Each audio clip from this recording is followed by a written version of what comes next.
और इस बीच बड़ी खबर है, एआईएमआईएम प्रमुख असदुद्दीन ओवैसी ने बीजेपी और कांग्रेस दोनों ही पार्टियों पर निशाना साधा है। दरअसल उन्होंने कहा कि जब कांग्रेस थी तो अशांति थी और अब जब बीजेपी है तो जुल्म है। ओवैसी ने कहा कि नफरत कभी खत्म नहीं होगी, इसलिए सिर्फ वोटर मत बनो। आगे उन्होंने कहा कि नागरिक बनो, अधिकारों वाला नागरिक बनो।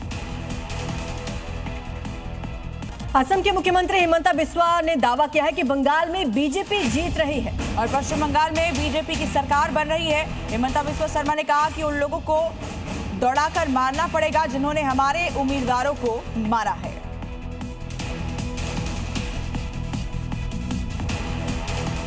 गुजरात के भरूच जिले में केमिकल फैक्ट्री के अंदर भयावह आग से हड़कंप मच गया। इस हादसे में 16 मजदूर झुलस गए हैं। कई मजदूरों की हालत गंभीर बताई जा रही है। हादसा कितना भयावह था उसकी गवाही दे रही है ये तस्वीरें। फैक्ट्री के अंदर जोरदार धमाके से आग लग गई। कुछ ही मिनटों के भीतर आग पूरी फैक्ट्री के अंदर फैल गई। गुरुवार को हादसे के वक्त कंपनी के भीतर बड़ी संख्या में मजदूर काम कर रहे थे। हादसे की सूचना मिलते ही भरूच और आसपास के इलाकों से 10 से अधिक फायर ब्रिगेड की गाड़ियां मौके पर पहुंची। दमकल कर्मियों ने घंटों की मशक्कत के बाद आग पर काबू पाया। फिलहाल फैक्ट्री के अंदर आग किस वजह से फैली, इस बात की जानकारी अभी तक सामने नहीं आई है। तो पश्चिम बंगाल में पहले चरण की वोटिंग के बीच जगह जगह से चुनावी मारपीट की घटनाएं भी सामने आई। दरअसल कुमारगंज में तो कुछ लोगों ने बीजेपी उम्मीदवार को दौड़ा कर पीट डाला। हमला उस वक्त हुआ जब वो एक बूथ पर पहुंचे थे। उन्हें घेर कर कुछ लोग मारपीट करने लगे, जिसके बाद देखिए कैसे बीजेपी उम्मीदवार सुवेंदु सरकार अपनी जान बचाने के लिए भागते हुए नजर आए। इस दौरान उनका एक गार्ड भी वहां मौजूद था। पीछा कर रही भीड़ से वो किसी तरह बचकर निकल ही रहे थे कि रास्ते में एक शख्स ने उन्हें फिर से जकड़ लिया, जिसके बाद नेताजी की भीड़ से पिटाई होने लगी। दरअसल बीजेपी उम्मीदवार सुवेंदु सरकार को खबर मिली थी कि एक विशेष बूथ पर बूथ जैमिंग की जा रही है। जैसे ही वो उस जगह पर पहुंचे, कुछ लोगों ने उन्हें घेर लिया। मामला गर्म होते ही सुवेंदु सरकार ने वहां से जाने में ही भलाई समझी, लेकिन गुस्साए लोग उनका पीछा करते रहे। अब इस दौरान सुवेंदु सरकार पर थप्पड़ और घूंसे बरसाने शुरू कर दिए गए, जिसके बाद सुवेंदु सरकार ने वहां से भागकर अपनी किसी तरह जान बचाई। इधर पश्चिम बंगाल के वीरभूम में भी वोटिंग के दौरान जमकर बवाल हुआ। ईवीएम को लेकर हुई बहसबाजी देखते ही देखते पत्थरबाजी में तब्दील हो गई। उपद्रवियों ने केंद्रीय सुरक्षा बलों पर हमला कर दिया।